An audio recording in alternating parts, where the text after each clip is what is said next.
State থেকে check করবো যে ওই হেড পজিশনে যেটা আছে আর এইটা, এই দুটোর উপর ভিত্তি করে আমি ডিসাইড করবো যে এখানে কি রাইট করবো, এখানে কি রাইট করবো, এটাই তো। এবং ডান পাশে যাবো না বাম পাশে যাবো, তো এইটার ডান পাশে যাবো বাম পাশে যাবো। তো এই পুরো জিনিসটা তো আমি হচ্ছে এখান থেকে পাচ্ছি। সো এটা আসলে একটা ভ্যালিড হচ্ছে টিউরিং মেশিন। এটা কখন অ্যাকসেপ্ট করবে? হ্যাঁ, এম আর ইউ নিতেছে সে। ফাইনালি পুরো জিনিসটা যখন সে কমপ্লিট করবে, যখন দেখবে এম আর ডাব্লিউ কে অ্যাকসেপ্ট করতেছে, এম ডাব্লিউ কে অ্যাকসেপ্ট করতেছে, তখন সে হচ্ছে সিগন্যাল দিবে যে অ্যাকসেপ্টেড। তাহলে হইতেছে না? তাহলে এম আর ডাব্লিউ এর সবগুলো পেয়ারকে সে রিকগনাইজ করতে হচ্ছে, সবগুলো পেয়ারকে সে রিকগনাইজ করতে হচ্ছে। তার মানে এম আর ডাব্লিউ এর যতগুলো পেয়ার আছে সবগুলোকে সে রিকগনাইজ করতে পারে। এটা হইতেছে ইউনিভার্সাল একটা টিউরিং মেশিন। তাহলে এল ইউ ইউনিভার্সাল ল্যাঙ্গুয়েজ, এটা হচ্ছে আর। ঠিক আছে, এখন ইউনিভার্সাল ল্যাঙ্গুয়েজ এটা আর ই, বাট এটা রিকার্সিভ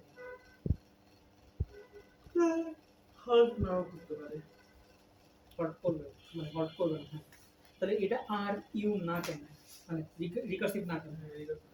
এটা রিকার্সিভ না কেন? কারণটা হইতেছে ধরলাম যে এটা রিকার্সিভ, তাহলে এটা রিকার্সিভ মানে কি? এলইউ যদি রিকার্সিভ হয়, এলইউ বার এটাও রিকার্সিভ না? আমরা একটু আগে দেখছিলাম এল যদি রিকার্সিভ, এলইউ বার হচ্ছে রিকার্সিভ। এলইউ বার রিকার্সিভ না, তার মানে এলইউ বারের জন্য আরেকটা টিউরিং মেশিন আছে। কিন্তু ওইটা তো আবার যেগুলো করে না সেগুলো আছে, কিন্তু ওটা করতে পারে না। ও তো এলডি কে ডিটেক্ট করতেছে, ও হচ্ছে এম আর ডাব্লিউ এর পেয়ার, যারা এম এর মধ্যে নাই, যেসব ডাব্লিউ এম এর মধ্যে নাই সেগুলোকে রিকগনাইজ করতেছে। মানে এলডি এর চেয়ে অনেক বড় একটা সেট নিয়ে কাজ করতেছে, বাট আমাদের একটু কনসেপ্ট করা লাগবে। তাহলে ও হইতেছে যে যেটা করতেছে যে এল ইউ বার এটা রিকার্সিভ হয়ে যাচ্ছে। এটা যদি রিকার্সিভ হয় তাহলে এল ইউ বার রিকার্সিভ হচ্ছে।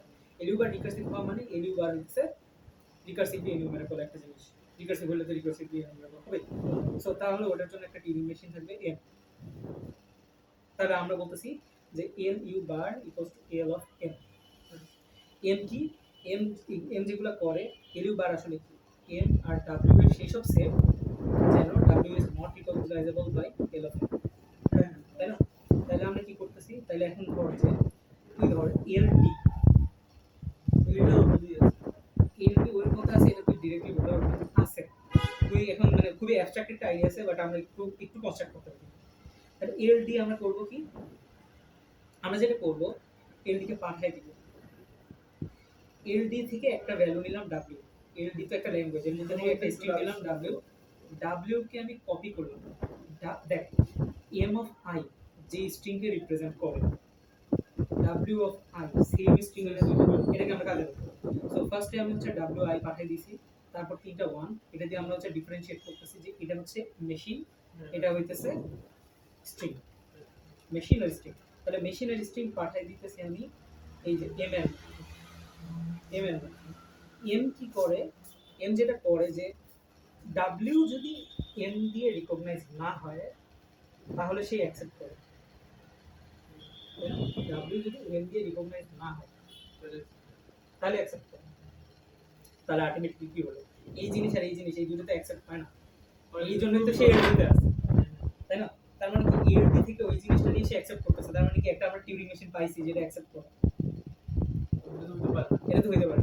তার মানে রিকার্সিভলি ইনুমারেবল যদি হইতো, রিকার্সিভ যদি হইতো এল ইউ বার ইউনিভার্সাল ল্যাঙ্গুয়েজের বার, এটা যদি রিকার্সিভ হইতো তাইলে হইতেছে আমার এলটি হইতেছে আর এর মধ্যে থাকতো, বাট এলডি তো আর এর মধ্যে থাকতে পারে না। সো এটা হচ্ছে আমাদের রিকার্সিভলি ইনুমারেবল।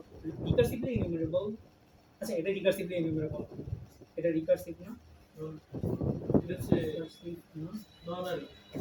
আচ্ছা এটা রিকার্সিভ না, এটা হচ্ছে আমরা পাইলাম এল ইউ আবার আর এর মধ্যে থাকতো। এল ইউ বারও যদি আর এর মধ্যে থাকতো তাহলে তো দুইটাই রিকার্সিভ হতো। তার মানে এটা ননারি, রিকার্সিভ না, ননারি। তাহলে আমরা অনেক কিছু আসলে বের করছি এট দিস পয়েন্ট। তাহলে এটা দিয়ে আমরা এখন আমরা আরেকটা জিনিস প্রুভ করবো যে এল ডি বার এটা হচ্ছে একটু সহজ হয়ে গেল। হ্যাঁ মোটামুটি